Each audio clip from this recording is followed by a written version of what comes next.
Tanyag ang Las Piñas para sa bamboo organ, pero hindi lang dito tampok ang kawayan. Sa lungsod na ito, dinarayo rin sa bahaging ito ng Diego Serra Avenue ang makukulay na parol na yari sa kawayan.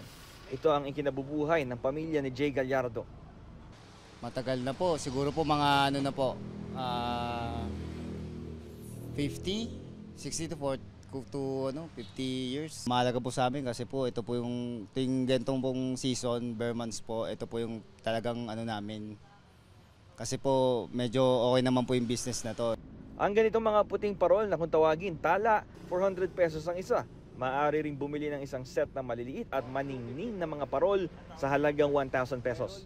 Meron ding mga ordinaryong parol na nasa 50 pesos at mga parol na mas masinsin ang disenyo sa halagang 60 pesos pataas.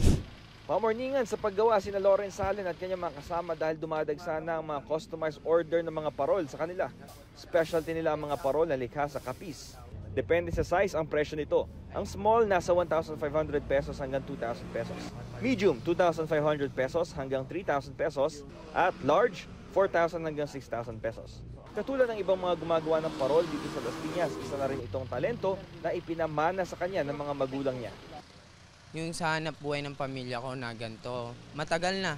Halos, parang family business na rin po. Natutunan ko yung paggagawa ng parol dahil sa magulang na parang inano na nila. Tinuro at pinasok na rin sa amin.